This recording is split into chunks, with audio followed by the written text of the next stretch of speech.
you're so far away from me.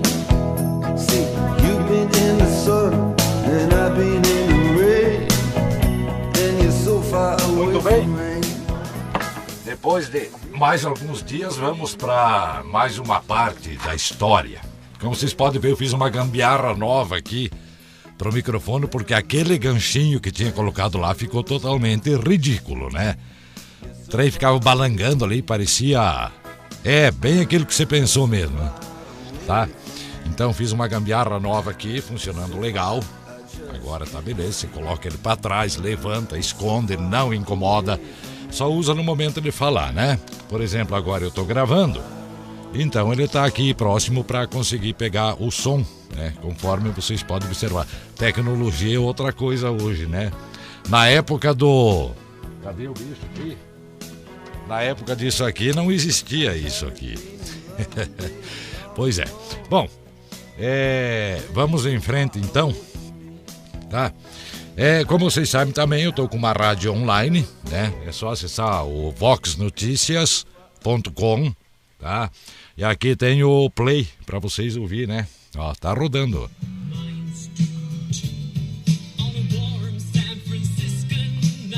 Ó, que chique!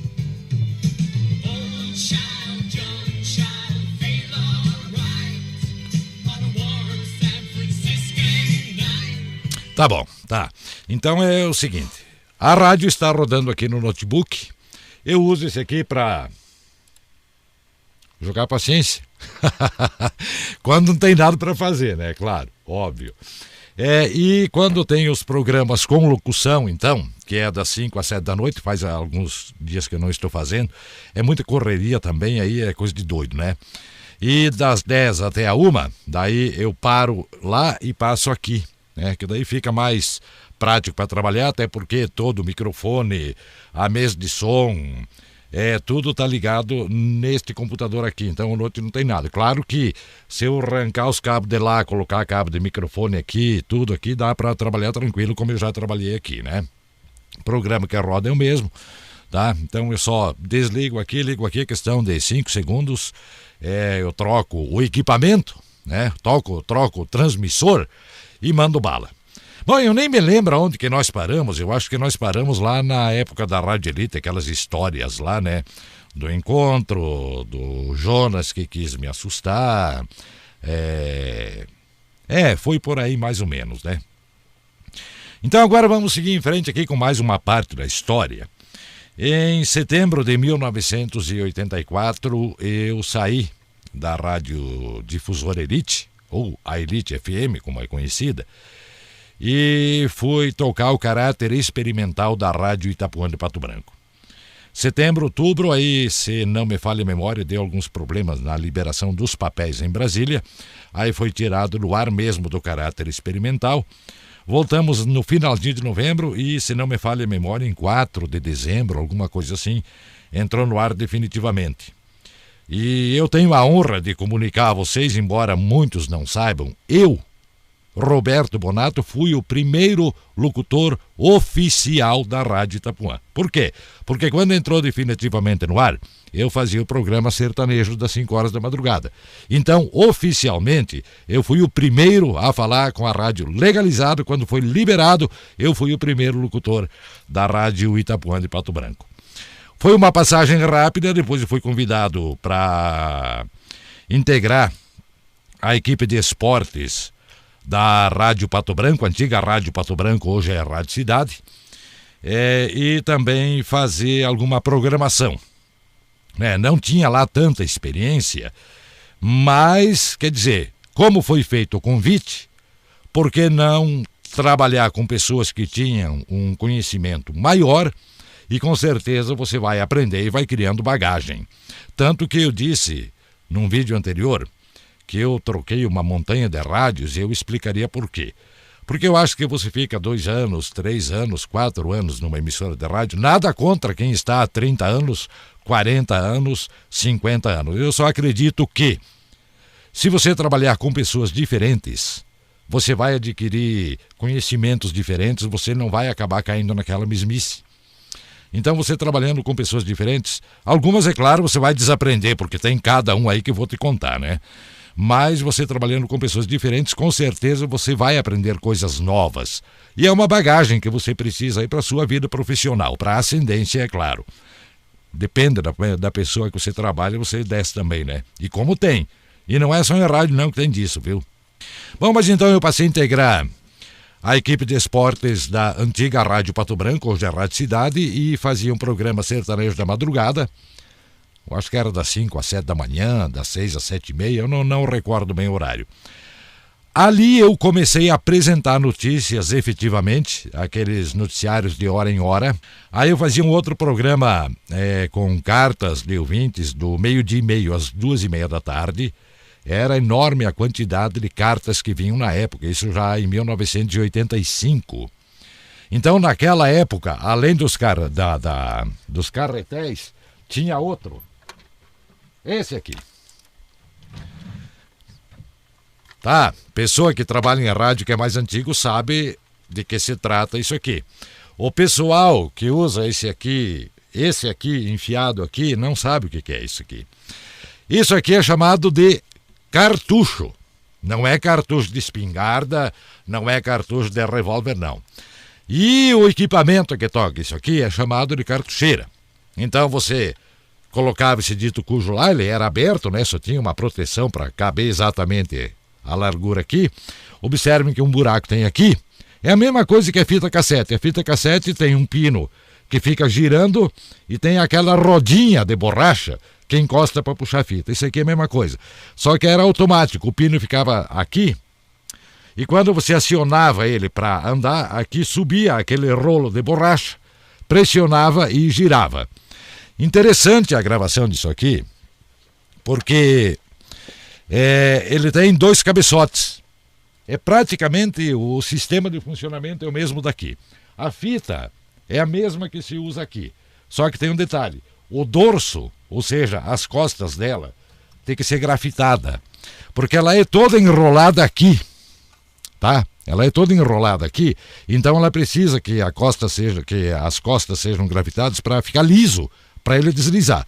Se você colocar essa fita comum, ela começa a pesar e não vai. O sistema de gravação é o mesmo, com 2 cabeçotes, tá?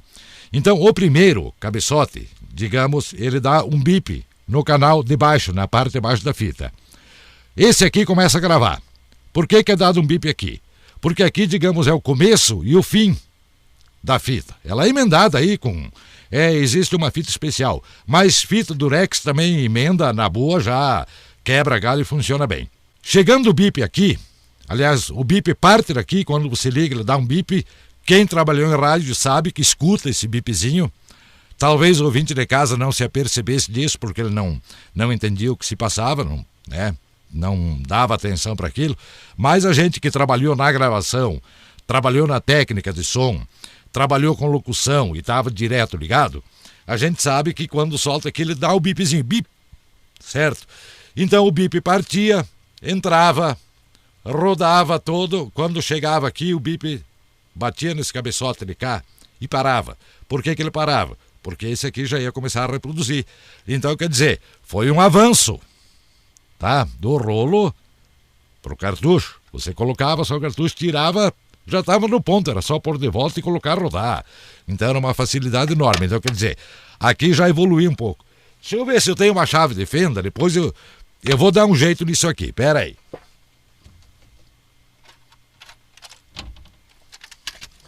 Vou tentar mostrar para vocês se eu conseguir tirar. Eu não vou lá na minha caixa de ferramenta só para buscar uma chave. Consegui tirar com essa aqui. Eu vou abrir aqui depois, se eu não conseguir guardar aqui, eu chamo alguém que consiga, embora eu tenha montado muitos desses, né? Vou tentar mostrar mais de perto para vocês aqui como que funciona. Aqui, ó. Tá? Olha aí, ó. Ele gira. Ó, essa parte aqui, ele puxa a fita lá em cima, ó. E essa parte aqui, ela tá saindo de dentro, certo? Então, quando o bip saía daqui e chegava aqui, ele automaticamente ele desligava, tá? Olha que legal. Bem maciozinho, ele gira, olha só, solta a fita, beleza. Saudade de montar esse trem aqui, viu? Tá bom. Então nada assim de excepcional, mas foi um avanço enorme para a questão do rádio. Bom, na Rádio Pato Branco também fiquei pouco tempo, eu fazia o plantão esportivo aos domingos, fazia esses programas sertanejos e os noticiários, e foi aí que entramos no sistema de rádio escuta, que eu tive que aprender a fazer rádio escuta para redigir as notícias.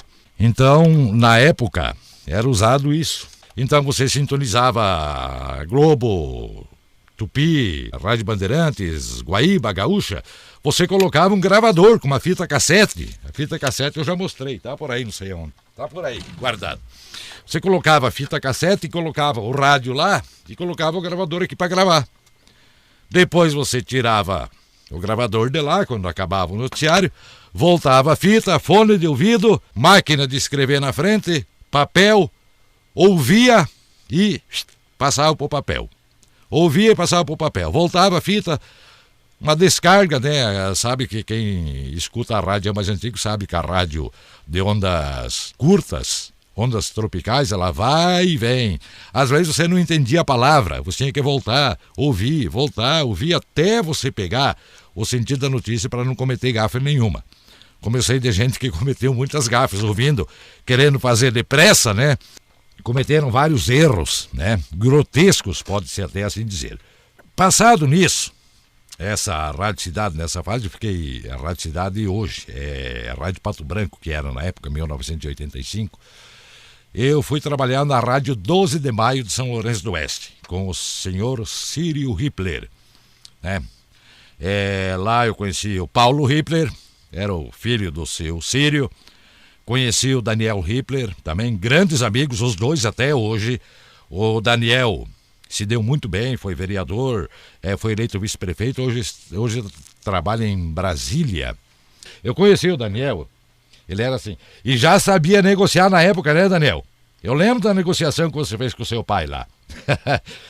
Escorado na porta, calçãozinho verde, camisa verde, e a negociação foi ali, e deu certo, né? Conheci a Lúcia de Fátima, que está lá também até hoje. Valdir Limas, não sei se ele tem Face ou não. O César Rosso, como é que era o nome? Tinha um locutor lá, Léo Júnior. Eu trabalhei com o Léo Júnior. E de certa feita, o Valdir Limas, eu não recordo se ele fez uma cirurgia ou se ele entrou de férias. E eu e o Léo Júnior ficamos apresentando o Jornal do Meio-Dia, o RDM ao meio-dia. Não sei o nome, se continua o mesmo hoje ou não. Na época, RDM ao meio-dia. E aconteceu um fato, foi até engraçado, porque nós não conseguimos apresentar o jornal naquele dia.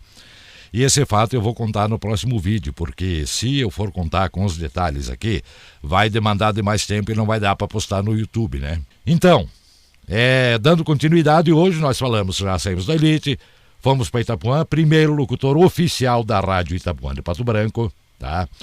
Foi uma passagem assim rápida pela Rádio Itapuã, porque eu fui convidado a trabalhar na Rádio Cidade, Rádio Pato Branco, hoje é Rádio Cidade. Então trabalhei na Rádio Pato Branco na época, lá que eu aprendi assim a ter mais uma... começar a abrir o leque de conhecimento do rádio, digamos assim. Operador eu já era, trabalhei na Elite. Programador eu já era, trabalhando na Elite, já gravava comerciais, já fazia alguma coisinha em estúdio de gravação, claro que nada assim profissional, porque a gente estava aprendendo, estava engatinhando ainda na época, e ainda hoje estou engatinhando, né? Passei então ali, foi uma passagem assim, 10 meses, 11 meses, alguma coisa assim, eu não recordo bem o tempo que foi, e aí eu fui para São Lourenço do Oeste. Lá também foi uma passagem curta, e eu fui convidado pelo Ailton Viel, da Rádio Capinzal, em Capinzal, a trabalhar com ele lá. E até foi um fato assim, vamos dizer, inusitado, a forma como aconteceu esse convite do Viel para que eu fosse trabalhar com ele em Capinzal. Até eu vou contar no próximo episódio, depois da história minha e do Léo Júnior no RDM ao meio-dia, eu vou contar também o fato do convite que eu recebi para trabalhar com o Viel lá em Capinzal. O Viel hoje está na capital do estado. Eu não recordo no que ele trabalha, mas é alguma coisa ligada à comunicação, é claro.